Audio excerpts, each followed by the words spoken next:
Mania Sudha Murthy ji on old age problems and hospitals. Mania Sudha Murthy. Thank you, sir, for giving me an opportunity to talk about this. Janma Mrityu Jara Vyadhi. There are four things which one cannot escape. And old age is part of life. When you grow old, there are many problems which we come across, and these are my few suggestions to the government. I know government has taken care in many ways old people, but my suggestion is that every district in India should have a geriatric ward or geriatric hospital. Part of the department should have geriatrics department should be there, because geriatrics is different than normal medicine department. The doses are different, the food in quantity is different, and they are always accompanied by someone along with them. So the space constraints is also different. In urban area we do have, but by and large geriatric comes under physicians, and in a government hospital it's not possible to separate.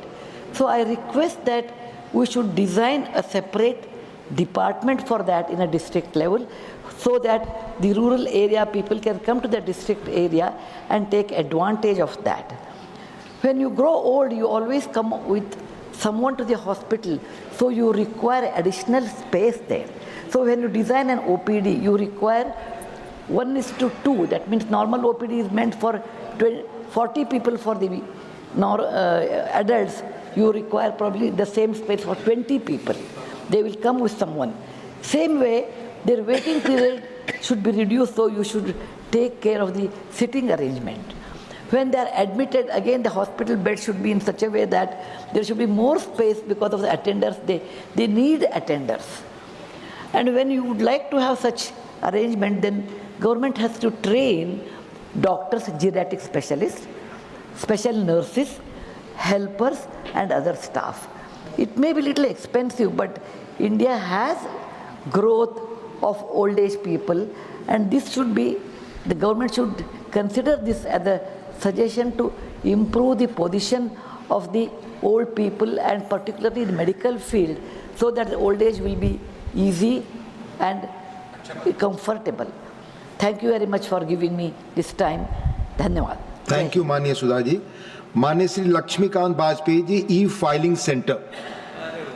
माननीय उपसभापति जी, मैं आपके माध्यम से इस विषय को उठाना चाहता हूं। भारत सरकार ने निर्णय किया था कि देश में 7,100 ई फाइलिंग 4400 ई फाइलिंग सेंटर शुरू किए जाएंगे और 7,100 करोड़ रुपए की बजट में घोषणा की थी।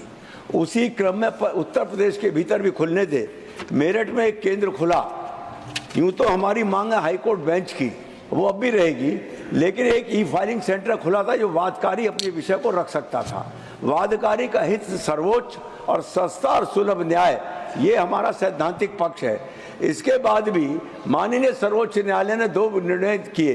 निर्णय में भी एक शब्द कहे कि आज के 15 दिन के बाद कोई हाइब्रिड सिस्टम से सुनवाई के लिए मना नहीं कर सकता। लेकिन इलाहाबाद हाई कोर्ट ने अभी तक एक बार आदेश जारी किया सुनवाई का, और 8 दिन बाद कैप्टन अबेंस में रख दिया उस आदेश को। यानी सर्वोच्च न्यायालय के आदेश को भी एक एडमिनिस्ट्रेटिव ऑर्डर से कैप्टन अबेंस रखने का काम इलाहाबाद सर्वोच्च न्यायालय ने किया है। और उत्तर प्रदेश के लोगों को ई फाइलिंग सेंटर के माध्यम से जिले से हाई कोर्ट और सुप्रीम कोर्ट में वाद दायर करने, जमानत प्राप्त करने और सुनवाई का अवसर मिलता है और फैसला का अवसर मिलता है, उससे हमको वंचित किया जा रहा है। मेरठ में तो ई फाइलिंग सेंटर स्थापित भी हो गया, उसके बावजूद भी इलाहाबाद हाई कोर्ट के एडमिनिस्ट्रेटिव ऑर्डर से माननीय सर्वोच्च न्यायालय का आदेश कैप्टन अबेंस रखा गया। मैं इस विषय पर अपनी बात रखते हुए सदन आपके माध्यम से मांग करता हूं कि वो कैप्टन अबेंस का आदेश स्थगित हो और ई फाइलिंग सेंटर की व्यवस्था को चालू किया जाए। धन्यवाद। धन्यवाद। माननीय डॉक्टर सुमेर सिंह सोलंकी, नवोदय विद्यालय एवं केंद्रीय विद्यालयों में कृषि विज्ञान पढ़ाने हेतु। सोलंकी जी बोल रहे हैं, खड़े हो। धन्यवाद माननीय उपसभापति महोदय, नर्मदे हर। माननीय उपसभापति महोदय, मैं आज सदन के माध्यम से एक महत्वपूर्ण विषय का ध्यान आकर्षण चाहता हूं। हमारे देश के अंदर 80% लोग गांवों में निवास करते हैं और उनका व्यवसाय कृषि से जुड़ा हुआ है। खेती को लाभ का धंधा बनाने के लिए हमारे देश के यशस्वी प्रधानमंत्री माननीय नरेंद्र मोदी जी के नेतृत्व में हमारी सरकार निरंतर कार्य कर रही है। और इस देश के अंदर कृषि प्रधान देश होने के कारण कृषि विषयों को भी पढ़ाने का काम महाविद्यालयों में और स्कूलों में होना चाहिए।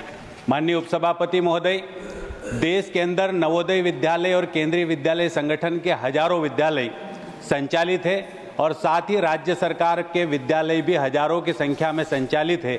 मैं खुद एक किसान का बेटा हूं और शिक्षक रहा हूं।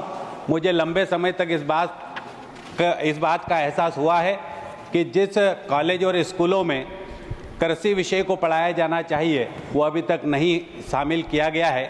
मैं CBSE में और NCERT के पाठ्यक्रम में कृषि विज्ञान विषय को शामिल करने के लिए मांग करता हूं, ताकि हमारे किसान के जो बेटा और बेटी है वो कृषि विषय को पढ़ पाएँ और जब वो घर की ओर लौटे तो कम से कम बहुत अच्छे तरीके से उच्च तकनीकी तरीके से खेतीबाड़ी का काम कर सके और गांव के भाइयों और बहनों को तकनीकी रूप से खेती करने के लिए मदद कर पाएँ।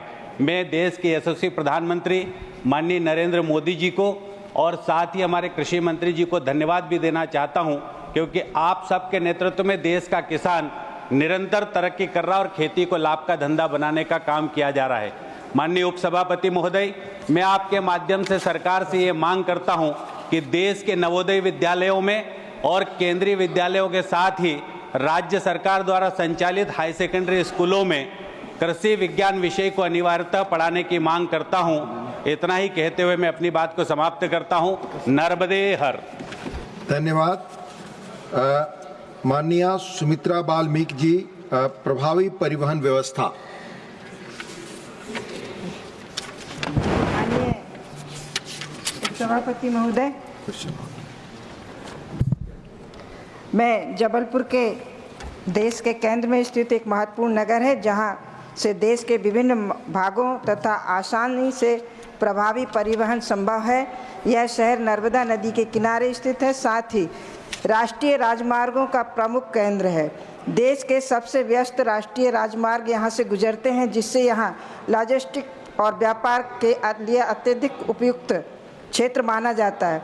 भारत सरकार के नेतृत्व में माननीय प्रधानमंत्री श्री नरेंद्र मोदी जी की गतिशील योजना, भारतमाला परियोजना और डेडिकेटेड फ्रेट कॉरिडोर जैसी पहलों के तहत देश में लॉजिस्टिक इंफ्रास्ट्रक्चर के आधुनिक और कुशल बनाया जा सकता है।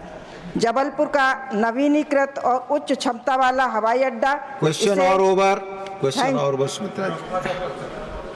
क्वेश्चन नाउ क्वेश्चन और माननीय क्वेश्चन नहीं। ಹೆಚ್ಚಿನ ವಿಡಿಯೋಗಳಿಗೆ ಪ್ರತಿಧ್ವನಿ ಯೂಟ್ಯೂಬ್ ಚಾನೆಲ್ ಸಬ್ಸ್ಕ್ರೈಬ್ ಮಾಡಿ, ಬೆಲ್ ಐಕಾನ್ ಕ್ಲಿಕ್ ಮಾಡಿ.